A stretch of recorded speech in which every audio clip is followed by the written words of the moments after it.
आज संडे का दिन था, सोचा आपसे कुछ बात की जाए। और फ़िलहाल अभी के वक्त के लिए मेरी कोई पहचान नहीं है, फिर भी मुझे आप कैटेगराइज़ करना चाहते हैं तो एज़ ए मेल कैटेगराइज़ कर सकते हैं। कोई धर्म नहीं, 2 आँख, 2 कान, 2 पैर, 2 हाथ, जैसा आप देख रहे हैं, जैसा एक इंसान होता है बस वैसा ही। इसके अलावा मेरी आइडेंटिटी अभी किसी मज़हब से जोड़ के मत देखिए। अब अपने बुद्धि और विवेक से आज हम डिसाइड करते हैं कि हमें क्यों किसी को पूजना चाहिए, और अगर पूजना चाहिए तो किसे पूजना चाहिए। आज हम भगवान की खोज करते हैं, ईश्वर की खोज करते हैं, हमारे माबूद की खोज करते हैं। आज मैंने ये सब्जेक्ट चुना है, हो सकता है मेरे वीडियो के एंड में आपको इसका मोरल ऑफ़ द स्टोरी समझ में आ जाए। तो शुरू यहाँ से करते हैं। हम पैदा हुए तो जाहिर सी बात है कि हम जिस घर में पैदा हुए तो वो कोई ना कोई धर्म को मानने वाले होते हैं। हम हिंदू, मुस्लिम, क्रिश्चियन, सिख, किसी भी धर्म में जिस घर में परिवार में पैदा होते हैं तो नेचुरली जो है हम उस मज़हब को अडॉप्ट कर लेते हैं, क्योंकि ये विरासत होती है हमारी। उसके लिए मुझे ज़्यादा माथापच्ची हम नहीं करते हैं कि आखिर अगर हम मुस्लिम घर में पैदा हुए तो मुस्लिम है, बस यही हमारे लिए कि मुस्लिम घर में पैदा हुए तो हम मुस्लिम हैं, और इस पर अब ज़्यादा हमको टीका टिप्पणी नहीं करनी है, कुछ सर्च ऑपरेशन नहीं चलाना है, गलत सही नहीं देखना। उसी तरीके से जो जिस मज़हब में पैदा होता है, जिस धर्म में पैदा होता है, अगर हिंदू में, बुद्धिज़्म में, तो उसके बाप माँ या उनके एंसेस्टर्स जो धर्म को मानते हुए आए हैं, सीधा सीधी जो हम उसको अडॉप्ट कर लेते हैं बिना किसी लेकिन उसके बाद जब इंसान बड़ा होता है, उसका बुद्धि विवेक काम करने लगता है, तो कुछ लोगों के अंदर जिज्ञासा होती है जानने की। वो जानना चाहते हैं कि हम जिस धर्म को मान रहे हैं तो उसे हम मानने की क्या वजह है, क्यों माने। आपने एक वर्ड सुना होगा, कन्वर्जन, और आजकल तो खैर बहुत ज़्यादा आप लोगों ने ये वर्ड हाईलाइट हो चुका है मीडिया के थ्रू, और जब से भाजपा आई है तब से और ज़्यादा मामला कन्वर्जन का है। तो अभी इस दुनिया में अभी का जो दौर चल रहा है, कोई अपने बच्चों को ज़बरदस्ती मार डंगा कर तो IAS IPS या कोई ग्रेजुएशन तक नहीं करा सकता है। और वैसे में लोग सोचते हैं कि किसी ने उनके बच्चे को बहला फुसला करके धर्म परिवर्तित करवा दिया। अरे ना समझो, जो बच्चा तुम्हारे साथ बचपन से रहा, तुमने खिलाया पिलाया पढ़ाया लिखाया, तो तुम अपनी मन माफ़ी से रिजल्ट नहीं ले पाए तो भला कोई तुम्हारे बच्चे से ऐसा काम कैसे करवा लेगा जो जिसमें कि उसका अपना मर्ज़ी शामिल नहीं हो। अगर ऐसा है तो तुम भी ज़बरदस्ती नहीं, तलवार के ज़ोर पे नहीं, जैसे तलवार के ज़ोर पे आदमी जय श्री राम बुलवा लेता है, तलवार के ज़ोर पे ग्रुप बना करके मस्जिदों के ऊपर चढ़ करके भगवा ध्वज फैलाता है, तोड़ फोड़ मचाता है, तलवार के बल पर किसी का फ्रिज चेक किया जाता है, मॉब बनाकर किसी को भी गौ हत्या के नाम पर हत्या कर दी जाती है। तो मैं भीड़ की या आतंकवादी गतिविधि के साथ करवाने वाली कार्रवाई की बात नहीं कर रहा हूँ। आप ऐसे ही किसी बंदे को अपनी अच्छाइयों से कन्विंस कर लीजिए कि वो आपका मज़हब स्वीकार कर ले, तो ये बहुत अच्छी बात है। कोई इंसान अगर किसी धर्म में परिवर्तित होता है तो जाहिर सी बात है कि जिस बंदे ने उसे कन्विंस किया है या जिस उस पर मेहनत की है, वो हर वक्त उसके साथ साए की तरह मौजूद नहीं होता है। फिर क्यों उस बंदे के ना रहते हुए भी वो बंदा उस बात पर अडिग रहता है।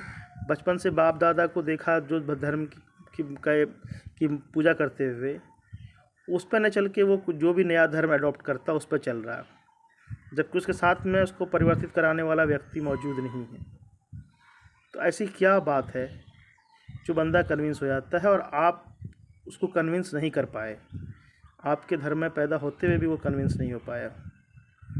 खैर, अब यहाँ से आपको सोचने का एक नज़रिया होना चाहिए जैसे मैंने बताया कि फ़िलहाल के लिए मेरी कोई आइडेंटिटी नहीं है एज ए रिलीजन, मतलब है कि मुस्लिम हिंदू धर्म किसी मामले में, बस सिर्फ एक व्यक्ति हूँ, एक इंसान हूँ। और आज मैं कोशिश करता हूँ कि मैं अपने माबूद की तलाश करूँ। तो सबसे पहले मेरी नज़र जाती है कि मुझे ये धरती कौन चला रहा है। अगर ये बिलीफ हमारे पर है कि धरती कोई न कोई शक्ति है जो धरती को चला रही है, उस निज़ाम को पूरा कायम किया हुआ है, तो हम सच का तो चलो इस सूरज को पूछते हैं। लेकिन सूरज को देखा शाम होने के बाद ही ढल जाता है, चांद को देखा सुबह होते ढल जाता है। उसी तरीके से प्रकृति की एक एक चीज़ को हम देखते हैं जिसमें हम अपना खुदा तलाश करें, जिसमें इससे ये उम्मीद लगा लें कि ये मेरा भगवान है, ये मेरा ईश्वर है, ये मेरा अल्लाह है, किसी प्रकृति की किसी चीज़ में। तो आप देखेंगे कि हर चीज़ का एक एंड होता है। रात है, उसका एंड सुबह तक, सुबह का एंड रात तक। नदी है, कभी उफान मारती है तो कभी सूख जाती है। पहाड़ है तो कभी भूकंप आता, वो भी लरसता है। तो आखिर कौन है जिसको मैं पूजूं, जो हमेशा कायम रहने वाला है? अगर हम किसी ऐसी चीज़ को अपना भगवान, अपना अल्लाह, अपना ईश्वर मान लें जो बिल्कुल हमारी तरह दिखता हो, कोई इंसान किसी इंसान का भगवान हो सकता है? कैसे हो सकता है? एक इंसान जिसको हम भगवान मानते हैं, हमने उसकी बातें सुनी है कि ये था, एग्जिस्ट करता था किसी टाइम में। अगर किसी टाइम में एग्जिस्ट करता था तो अभी कहाँ है, अभी क्यों नहीं, अभी उसे मौत क्यों आई? अगर वो ईश्वर ही था, अगर वो भगवान ही था, तो वो है कहाँ? वो मर कैसे गया? और ईश्वर है तो फिर वो तो वो खुद से पैदा होने वाला होना चाहिए ना। लेकिन नहीं, हमको मालूम है कि ये भगवान का पिता वो था, उस भगवान का पिता वो था, इस भगवान का पुत्र ये था, ये खाया वो पिया। मतलब जो एक इंसान का दिनचर्या होती है, जो अब व्यक्ति जीवन में जो हम आप का जो जीवन चक्र है, बच्चे पैदा होना किसी बाप माँ से, बड़े होना, शादी करना, फिर अपने वंश की उत्पत्ति करना। उसी तरीके से आप नज़र दौड़ाएंगे, जिसकी हम पूजा करते हैं वो किसी से पैदा हुआ, बाल अवस्था आई, फिर जवानी आई, फिर वृद्धावस्था आई, और फिर वो कहाँ है, ख़त्म हो गए। तो क्या ईश्वर ख़त्म होता है? क्या वो किसी इंसान से पैदा हो सकता है? या फिर वो उसका कोई औलाद हो सकता है? क्या वो शादी करने की ज़रूरत है उसे? और अगर भगवान ही था तो अब क्यों नहीं है? ये सारी चीज़ अगर हम सोचते हैं तो फिर आपको समझ में आ जाएगा कि अगर हम प्रकृति के किसी चीज़ को, किसी जानवर को, किसी को पूजते हैं तो कैसे पूजें? क्योंकि सृष्टि ने जो पेड़ पौधे, चरिंद परिंद, जिसकी जितनी भी रचनाएं की हैं, वो इंसानों के फ़ायदे के लिए की है। तो फिर उसको हम पूजे कैसे? चलिए हम मान लेते हैं कि अगर धरती हमारी माँ है तो इस पर हम थूकते क्यों हैं?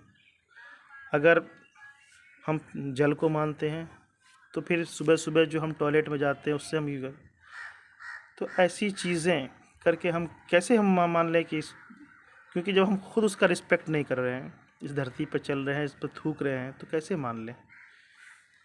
तो इसके लिए हमको और आपको अपने बुद्धि विवेक से काम लेना होगा। क्योंकि सनातन धर्म में भी अगर देखिए तो इसमें एक शब्द है ओमकार, मतलब ईश्वर निराकार है, उसका कोई आकार नहीं है उसका। उसी तरीके से अगर आप देखेंगे तो इस्लाम में भी किसी इसकी पूजा नहीं होती, या किसी कोई बात उससे खुदा नहीं मान सकते हैं जो कि विजुअली हमको दिख रहा है हमारे जैसा, या वो क्रिएचर, हम जो भी क्रिएशन है वो समझ में आती किसी ने बनाया, तो हम उसको डायरेक्ट क्यों नहीं पूजें जिसने इसे बनाया है?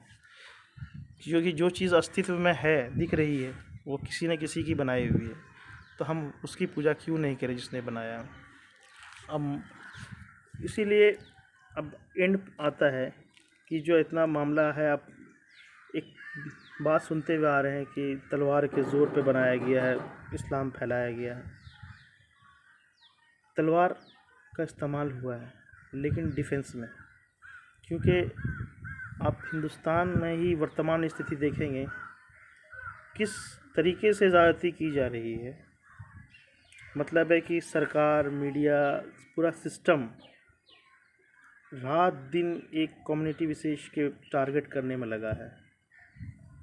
अरे कब किसी मुसलमान ने रोक कर किसी से जय श्री राम के नारे लगवाए? यहाँ तक कि अरब ममालिक जो हैं, Saudi, Oman, Qatar, Bahrain, Muscat, Dubai, यहाँ जाते हैं, वहाँ भी जो है 30% मतलब 100 में से 30% ही वहाँ मुस्लिम जाते हैं, 70% नॉन मुस्लिम है। क्योंकि मैं वहाँ रहा हूँ, मैंने 13 साल वहाँ दिए हैं, तो मैं जानता हूँ कभी किसी से रुकवा करके धार्मिक नारों का उद्घोष नहीं करवाया गया। ये अल्लाह है ना, अल्लाह को हमारी ज़रूरत नहीं है, हमारे पूजा करने की, हमारे इबादत करने की ज़रूरत नहीं है। हमें ज़रूरत है अल्लाह को इबादत करने की, अल्लाह की सना, हम्दो सना करने की, क्योंकि हम ज़रूरतमंद हैं। और इस्लाम में तो यहाँ तक भी है कि हमारे घर के में बच्चे लोग जो हैं, अगर वो नमाज़ पढ़ने हैं तो हम उसको कहते हैं, लेकिन दोस्ती उनको तलवार के बल पर नहीं ले सकते, क्योंकि ये स्वेच्छा से होता है। तो इसी वजह से मेरे भाइयों, जो आप लोग जितना कन्वर्जन पे इतना सब प्रोपेगेंडा किए हुए हैं, अपनी अच्छाइयों से, अपने धर्म की खूबियों से अगर किसी को कन्विंस कर लेते हैं तो बहुत अच्छी बात है। वरना तलवार के बल पर जिस तरह से आप करते हैं, अगर ऐसा यहाँ 800 साल मुग़लों को राज रहा, तो फिर आबादी का परसेंटेज ऐसा नहीं होता। शांति से रहिए, मोहब्बत से रहिए, जिसको जो मानना है अपने दिल से उसे करने दीजिए। आप उसे प्यार से जो करवा लीजिए, ठीक है, लेकिन ज़बरदस्ती करके फिर आप अपने बच्चों को अपने काबू में नहीं रख पा रहे हैं, तो फिर दूसरों पर फिर मामला ही किया। फिर दोबारा बात होगी आपसे, मेरी बात को ज़हन नशीं कर लीजिए कि हम किसी से सख्ती नहीं करते, हम किसी को ज़बरदस्ती उसके धार्मिक नारे नहीं लगवाते। हम अब जैसे आप एक नोटिस, एक चीज़ और कीजिएगा कि जहाँ भी इस्लाम जो है, इस्लाम के जो भी कस्टम ट्रेडिशंस हैं, वो हिंदुस्तान के लिए अलग और अमेरिका के लिए अलग और अरब के लिए अलग नहीं है। 5 वक्त की नमाज़ होती है, तो जब से नमाज फ़र्ज़ हुई है तो अपने वक्त पे पूरी दुनिया में उसी वक्त पे होती है। 5 वक्त की अज़ानें उसी वक्त पे जहाँ होनी वैसे ही होनी। ये किसी और धर्म के रिफ्लेक्शन से इसका टाइम को बदलाव नहीं होता है, कोई इसमें अमेंडमेंट की आवश्यकता नहीं है। अब आप लोग क्या है नया, मेरा जो टारगेट है इसमें हिंदू धर्म नहीं है, इसमें वो धर्मांध हैं, संघी हैं, जो अब हिंदू धर्म की जानकारी रखते नहीं हैं, बल्कि सिर्फ मुसलमानों से नफ़रत में अपने धर्म का नाश कर रहे हैं। मतलब है कि धार्मिक कार्य में जो भी है वो मंदिरों में होना चाहिए, तो अब वो मस्जिदों के सामने होता है। अगर मुसलमान 5 वक्त नमाज़ पढ़ेंगे तो वो बोलेंगे हम 5 वक्त ही करेंगे। अरे किसने आपको कुछ करने से मुसलमानों ने कभी रोका है? आप अपने कस्टम ट्रेडिशंस जो है उसको फॉलो कीजिए, कभी मुसलमान कोई रोकने नहीं आता है। फिर आपको क्या कि हम उसी टाइम करेंगे, हम वहीं पर जाके करेंगे, हम ऐसे, ये सब जो है ना, ये सब आपके धर्म को ऊपर नहीं ले कर के ये आपको गर्त में ले जा रहा है। सनातन का प्रचार प्रसार करना है ना, तो इसमें जो धर्म की खूबसूरती है उसको आगे लाइए, ना कि अपने जितना आपका जो क्रूर चेहरा है उस पर हिंदुत्व का मास्क लगा करके आप अपनी क्रूरता को ये मत दर्शाइए कि हिंदुत्व भी ऐसा ही है। क्योंकि हम जानते हैं, हम आज के नहीं हैं, हमने देखा है भारत को काफ़ी पहले से, जब भाजपा का शासन नहीं था और ऐसे पॉलिटिकल हिंदू पैदा नहीं हुए थे, हिंदू थे, तब से मैं हूँ और मैंने देखा है। इसके लिए मेरे शब्दों में कभी भी हिंदुत्व के लिए कोई ये नहीं है, वो उनका सम्मान करता हूँ। पर संघी जिन्होंने धर्म को मैनिपुलेट कर दिया, यहाँ तक कि ऐसा कर दिया कि भगवानों के मुंह से भी अब शब्द निकलवाना शुरू कर दिया है, सिर्फ मुस्लिम द्वेष में। क्यों भाई? क्यों? आपका जो धर्म जो कहता है उस पर चलो। आपको ज़रूरी है कि आपको मस्जिद के सामने जाकर ही आपका, हम लोग ईद की नमाज़ जो हिंदुस्तान में 20-25 करोड़ मुसलमान ईद की नमाज़ पढ़ते हैं, बकरीद की नमाज़ पढ़ते हैं। कब किसी मंदिर के आगे खड़े होकर के उस वहाँ पे अल्लाह हू अकबर का नारा कब किसी मस्जिद पकड़ के जो है किसी बंदे को अल्लाह हू अकबर का नारा लगवाया? कब हमने किसी वेंडर को रोका कि तुम हिंदू हो, तुम नहीं बेचोगे? ये दकियानूसी या छोटी सोच जो है वो सिर्फ़ और सिर्फ संघियों की है। हम इससे ये नहीं खरीदेंगे, हम इसका विरोध करेंगे, हम उसका विरोध करेंगे। मतलब तुमने सारा फोकस जो है सिर्फ अपने धर्म पर नहीं लगा करके सिर्फ इस्लाम के विपरीत जितना काम हो सके बस उसके लगा दिया। तो तुम डेवलप क्या खाक करोगे? मालूम है तुम्हारी इन्हीं सब हरकतों की वजह से लोग इस्लाम को जितना रिसर्च कर रहे हैं उतना ज़्यादा तेज़ी इस्लाम बढ़ रहा है। और मैं तुम्हें ये नहीं कहता, तुम अगर किसी धर्म की बुराई करना चाहते हो ना तो पहले उसको स्टडी करो। खैर तुम्हें तो स्टडी करना नहीं है, तो वो सारा ज्ञान तुम्हें व्हाट्सअप से ले लेना। तुम्हारा सारा ज्ञान जो है किसी धार्मिक पुरुष से नहीं बल्कि तुम्हें राजनीतिक लोगों से चाहिए।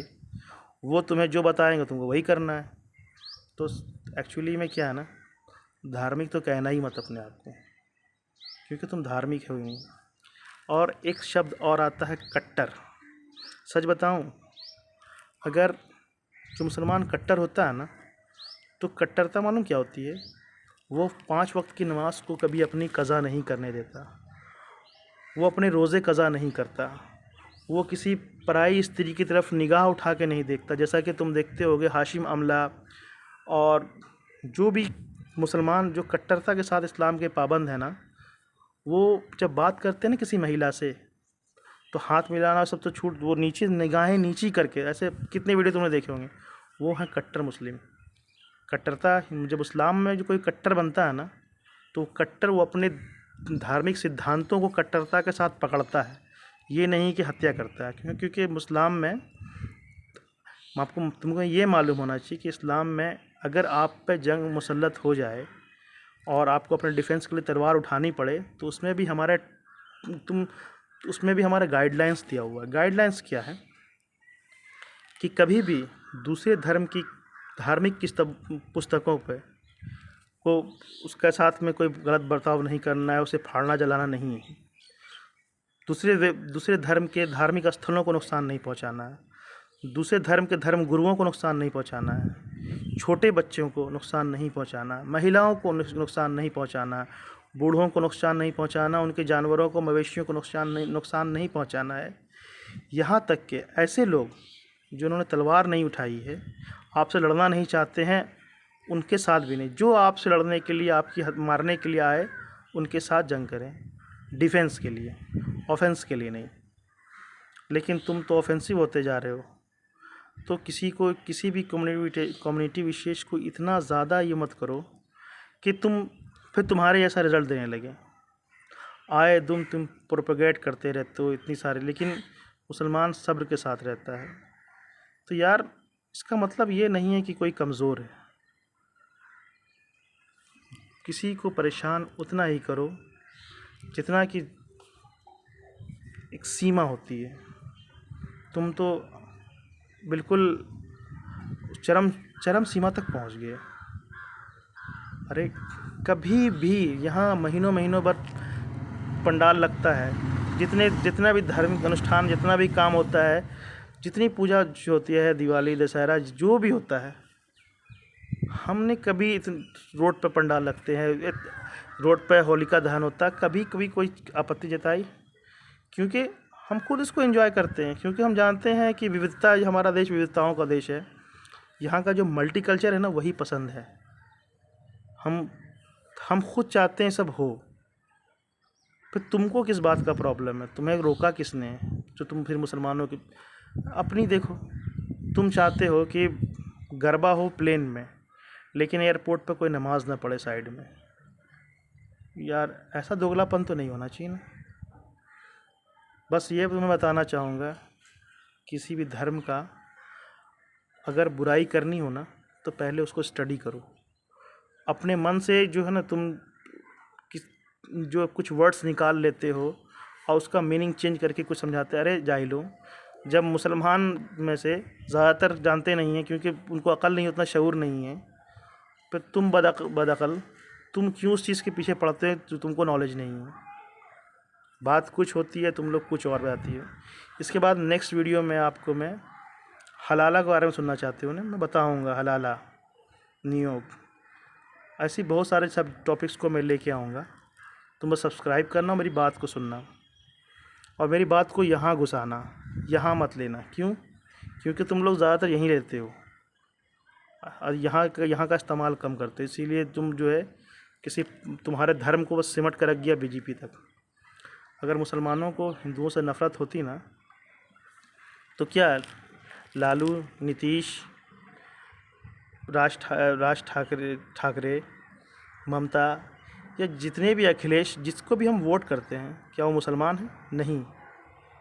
क्या मुसलमानों को नौकरी देते हैं? नहीं। क्या मुसलमानों के लिए बहुत कुछ ज़्यादा है क्या कांग्रेस या कोई भी? नहीं। अगर बीजेपी को भी हम सपोर्ट करते, लेकिन यार तुम्हारा तो एजेंडा ही है यार, तुम तो नफ़रत के साथ में। हम तो जानते हैं कि हमको वोट करना है, अच्छी सरकार लाना है जो हमारे लिए सड़क, पानी, बिजली सबका इंतज़ाम करे। ऐसा तो नहीं है ना कि हमें तुम लोगों को 400 का सिलेंडर दे के हमें 1200 दिया जा रहा है, तुम्हें 20 रुपये पेट्रोल दे करके हमें 120 का दिया जा रहा है। तो इतना तुम्हारा अकल काम नहीं करता है। हमें सरकार चुननी है, कोई धर्मगुरु नहीं चुनना है। और संवाद करेंगे आपसे हम, और करते रहेंगे जब तक आपको बात समझ में नहीं आ जाए। और अब मैं बताता हूँ एट द एंड, हाँ मैं मुसलमान हूँ, लेकिन बहुत अच्छी क्वालिटी का नहीं हूँ। मतलब मैं कट्टरता के साथ में नमाज़ पढ़ना या फिर जो एक अच्छे मुसलमान के जो अखलाक होते हैं, मैं उतना अच्छा नहीं हूँ। इसलिए थोड़ा सा मैं टेंस होकर के बात कर लेता हूँ, थोड़ा तुमको समझाने के लिए बियॉन्ड द लिमिट चला जाता हूँ। क्योंकि अच्छा होता ना तो मैं खामोशी से जुल्म सिर्फ सहता, मैं उतना अच्छा मुसलमान नहीं हूँ, इसीलिए जुल्म नहीं सहता हूँ, आवाज़ उठाता हूँ। और ये आवाज़ जो भी मैं बोल रहा हूँ, मैं पूरे मुसलमानों का पैरोकार नहीं हूँ और ना तुम पूरे हिंदुओं के पैरोकार बनो। सिर्फ खुद अच्छे बन जाओ, समाज अच्छा हो जाएगा। ओके बाय, दोबारा मिलते हैं। वीडियो कुछ ज़्यादा लंबी हो जा रही है।